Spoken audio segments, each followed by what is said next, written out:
en su gustada y muy querida sección, en su muy gustada y querida sección, Lágrimas de los Jueces de México, hoy les voy a presentar a el presidente del Tribunal de Justicia de Jalisco, Daniel Espinosa Licón, perdón, que es que él sí dijo, o sea, hay que, a ver, destituir a un juez es violar su derecho. No los puedes destituir. Que un juez tenga un cargo por menos de 15 años está mal, estás violando su derecho. Entonces, básicamente y en muy resumidas cuentas, lo que hizo Daniel Espinosa Licón, que es el presidente del Tribunal de Justicia de nada más y nada menos que el Estado de Jalisco, es llorar por estos privilegios que justamente queremos erradicar. ¿Y dónde lo hizo? Pues en el segundo día de los diálogos nacionales por la reforma judicial, que para pronto también quisiera hacer una pregunta, si es que me lo permiten, y pues como estoy en mi programa, si me lo permito. Mi pregunta es, ¿cómo para cuándo vamos a escuchar a las víctimas del Poder Judicial?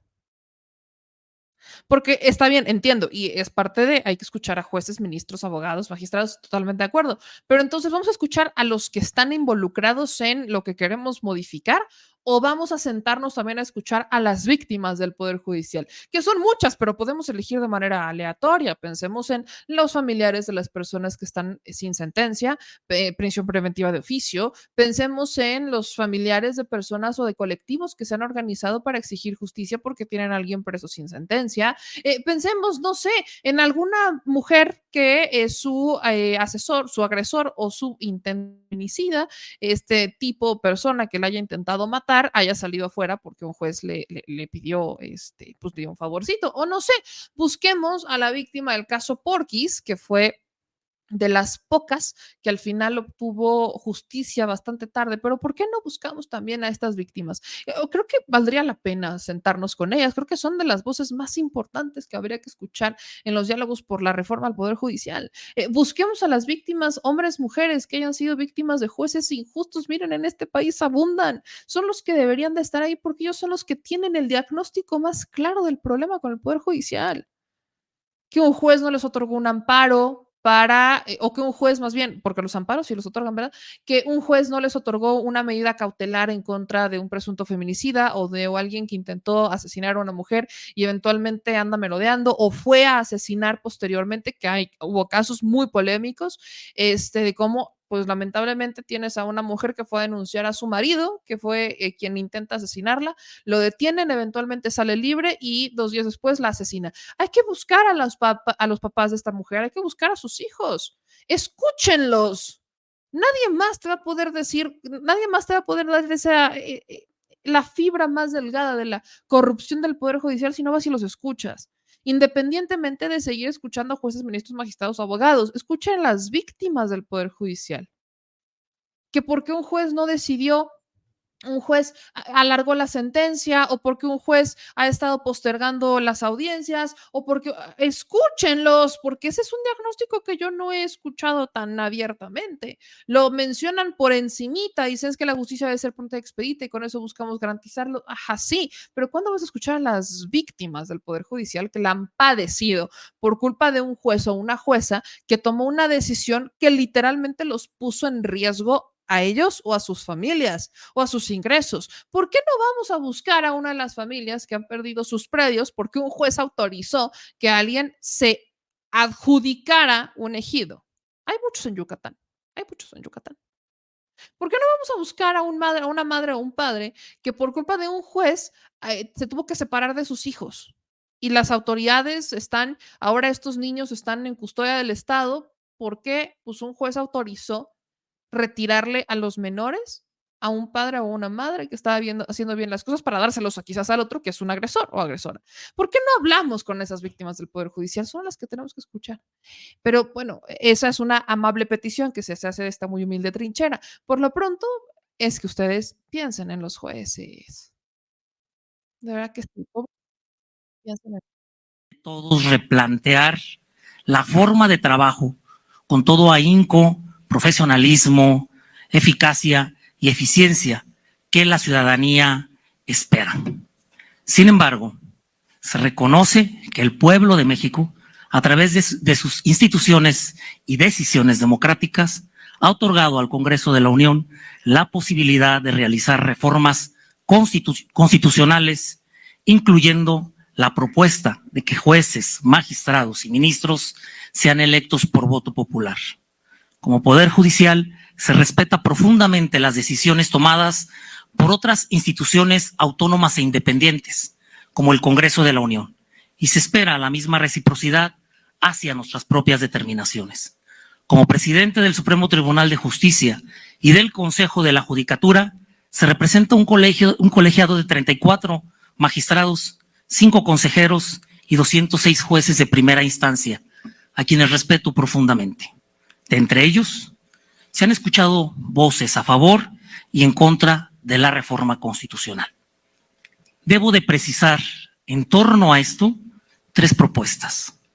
La primera tiene que ver con las futuras designaciones de juezas, jueces, magistrados, magistradas, ministros y ministras. Siendo objetivos y realistas, este es un tema que a los que estamos no nos afecta. La forma de designación de las futuras generaciones de quienes impartirán justicia es una decisión del Congreso de la Unión. Debe ser acatada y respetada si pasa por todo el proceso legal para convertirse en una ley positiva y vigente. Sin embargo, sería importante implementar mecanismos de selección rigurosos que aseguren que los candidatos para estos cargos sean los más idóneos. El objetivo debe ser identificar a los profesionales más capacitados, priorizando la competencia y la integridad sobre la popularidad. Solo así se podría garantizar y exigir una judicatura que responda efectivamente a las necesidades de justicia de nuestra sociedad. Segundo punto a precisar: el poder reformador es recordar el derecho adquirido de quienes ya están ocupando el cargo de juzgador o magistrado, quienes trabajaron y estudiaron, se prepararon para llegar a ese puesto, aprobando rigurosos exámenes de conocimientos para lograr llegar. Derechos adquiridos, generados y reconocidos por la jurisprudencia, sí, de la Suprema Corte de Justicia de la Nación, pero también de la Corte Interamericana de Derechos Humanos. En ese sentido, en nombre de todas las juzgadoras, juzgadores, magistrados y magistradas del Estado de Jalisco, se exhorta al Congreso de la Unión que en las futuras reformas se respeten los derechos laborales previamente adquiridos, evitando sentencias nacionales o incluso internacionales con posibles condenas al Estado mexicano. Algunos casos destacados en los que la Corte Interamericana de Derechos Humanos ha condenado a estados por la separación de jueces y magistrados incluyen el caso Apis Barrera y otros contra Venezuela en el 2008, caso Reverón Trujillo contra Venezuela en el 2009, caso López Lón y otros contra Honduras en el 2015, caso Maldonado Ordóñez contra Guatemala en 2016, caso Genoveva y otros contra Perú en 2021. En todos estos casos, la Corte Interamericana de Derechos Humanos determinó que la destitución de jueces y magistrados violó sus derechos a la estabilidad en el encargo, el debido proceso y a la protección judicial, resultando en indemnizaciones millonarias a favor de las y los juzgadores. Asimismo, la Corte señaló que los periodos del encargo deben ser lo suficientemente largos para asegurar la estabilidad y la independencia frente a presiones externas, y enfatizó que la estabilidad en el cargo de los jueces es un elemento fundamental para garantizar dicha independencia. El tercer aspecto y último es resaltar la modalidad de quienes están y cuándo deberán retirarse del encargo para que entren las nuevas generaciones de impartidores de justicia. En ese contexto, el respeto de los derechos laborales adquiridos de las juezas, jueces, magistrados y magistradas es fundamental. Se considera que el retiro escalonado y progresivo hasta que se termine el periodo por el que fueron designados sería la modalidad que respeta sus derechos humanos. En este tránsito progresivo, cada vez que se genere una vacante, seguirá entonces el nuevo proceso de designación.